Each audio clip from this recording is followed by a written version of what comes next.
Swastiastu, Namo Buddhaya, salam kebijakan, kebajikan. Ini seumur umur baru pertama kali ini saya rekam salam.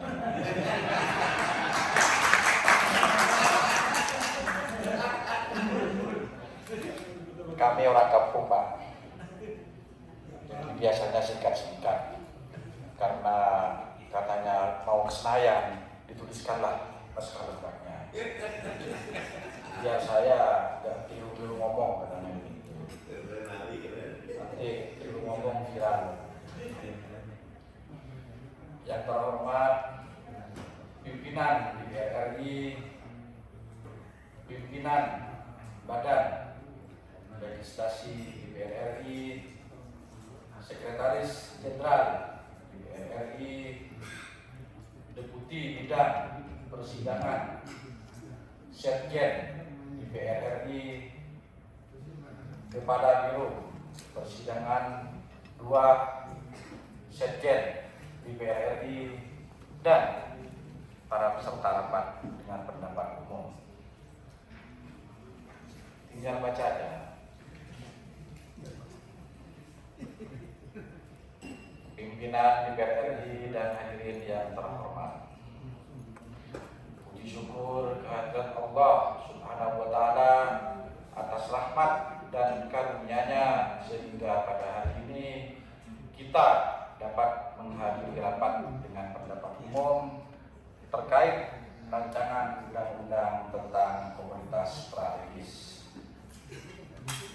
Sebagai pendahuluan, P4TM atau Paguyuban Pelopor Petani dan Pedagang Tembakau Madura mengucapkan terima kasih kepada para pihak, baik dari pemerintah, lembaga legislatif, dan para pemangku kebijakan yang telah berkenan mengundang kami pada kesempatan yang sangat berbahagia.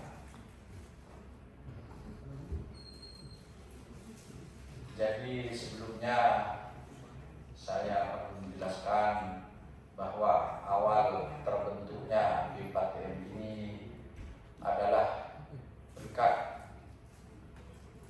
apresiasi atau aspirasi dari para ulama, karena petani tembakau itu selalu rugi. Itu awalnya dibentuknya asosiasi atau paguyuban ini. Akhirnya para ulama berpikir, jadi di Madura itu Bapak kurang lebih ada 500 pondok pesantren.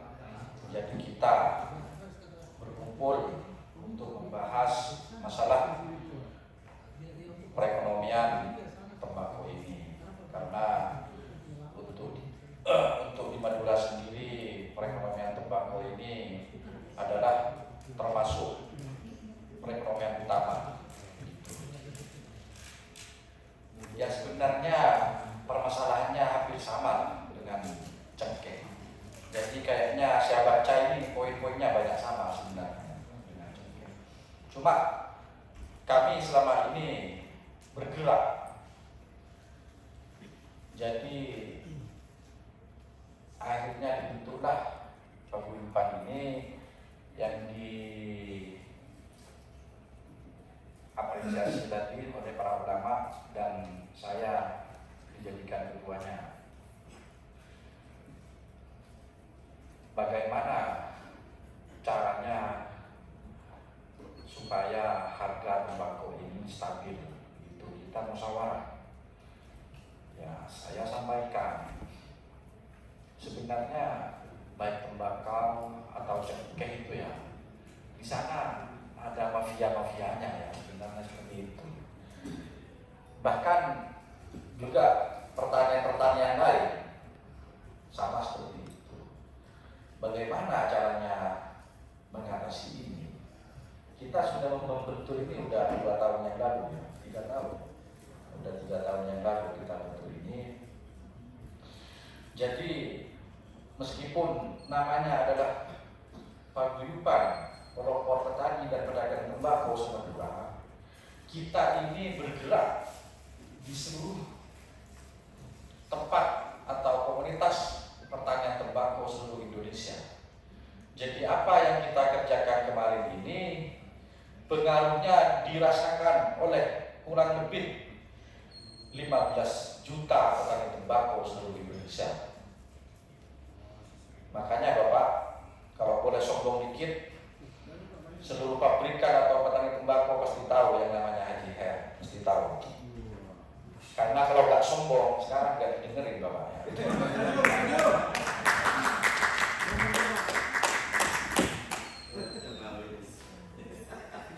Mohon maaf ya, karena inilah memang yang harus kita lakukan. Jadi bagaimana cara memberantas ini? Ya semuanya, ya permainan mafia, semuanya permainan mafia. Ya termasuk dari pertanyaan-pertanyaan lain harus saya ungkapkan. Bagaimana caranya Kiai? Yang pertama, harus adanya dukungan dari pemerintah. Saya bilang seperti itu. Atau kita kumpulkan uang sebanyak-banyaknya, kita bantu mereka, kita lawan mafia-mafia itu. Saya ngomong seperti itu karena ini kesempatannya baru sekarang saya bilang ya baru sekarang saya ngomong ke DPR RI ini. Dari kemarin-kemarin saya berupaya Bapak ya, bagaimana suara kami ini didengarkan, termasuk ya bagaimana caranya kita masuk ke pemerintah, bagaimana caranya pemerintah mengetahui saya gitu. Meskipun lewat pegang pilpres gak ada masalah, yang penting mereka mengetahui saya. Jadi apa yang kita lakukan selama dua kali musim ya? Jadi para pondok-pondok pesantren ini dan kami semua ya, mengumpulkan dana Bapak, karena kita mau berbicara pada pemerintah, mau begini kayak kesulitan terus. Ya sudah, Kiai, kita semampunya kita aja. Jadi para pondok pesantren itu mengumpulkan dana, ya ada yang 50 juta, ada yang ratusan juta, bahkan ada yang miliaran. Nah, dikumpulkanlah dana itu dan kita bergerak. Jadi kita melawan pabrikan apa segala macam. Itu cara kita memberantas mafia itu. Alhamdulillah dalam 2 tahun ini termahal sepanjang sejarah untuk harga tembakau se-Indonesia. Bisa sampai cek, bisa Bapak cek. Makanya mereka lagi ngefans kita semua. Ya mohon maaf saya sombong lagi. Dan jangan salah Bapak ya, jumlah masyarakat yang menggantungkan pada perekonomian tembakau di Indonesia ini kurang lebih 15 juta jiwa Bapak. Ini kalau dibuat kekuatan politik ini besar Bapak ya. Mohon maaf sebelumnya. Ya ditanya aja bagaimana gerakan Haji Her kemarin. Kan ramai. Mohon maaf sebelumnya. Cuma begini Bapak ya, tolong ini pemerintah untuk hadir di sini. Karena kalau hanya kami yang bergerak, jelas tidak mampu Bapak. Kekuatan modal kami itu juga jelas terbatas. Sama sebenarnya dengan cengkeh. Ini analisa saya ya. Kalau nanti saya setorkan, soalnya materinya hampir sama dengan yang disampaikan tadi petani cengkeh ya. Sama ini. Keluhannya sama. Cuma begini, untuk mensejahterakan 15 juta jiwa itu, apa yang harus dilakukan? Ya siapkan dana Bapak, itu aja. Bukan dana itu diberikan atau dihibahkan, bukan. Ya harus ada anggaran khusus bagaimana caranya tembakau ini dikelola oleh pemerintah. Ada dana khusus biar harganya tidak anjlok. Baru nanti dari pemerintah baru dijual ke pabrikan. Dan itu yang telah kami lakukan selama 2 tahun. Alhamdulillah berhasil, cuma kami tidak mampu untuk bertahan sekian tahun. Kami juga tidak mungkin mampu kalau tidak ada bantuan pemerintah. Jadi ini kurang lebih lah saya anggar ya, untuk petani tembakau se-Indonesia kurang lebih ada dana 10 sampai 20 triliun, 15 juta jiwa petani tembakau itu insya Allah akan makmur. Itu bukan dibahkan ya, bukan dipinjamkan ke petani juga, dibeli, dijual, seperti itu. Mungkin juga untuk cek pun juga seperti itu. Jadi harga itu meskipun mau bermain bagaimana, mafia mau bermain bagaimana, tidak akan anjlok harga tembakau. Itu menurut saya. Yang lain-lainnya ya sama seperti apa yang disampaikan oleh petani cengkeh tadi. Tidak perlu saya bacakan, biar tidak lama-lama. Saya hanya menyampaikan itu saja.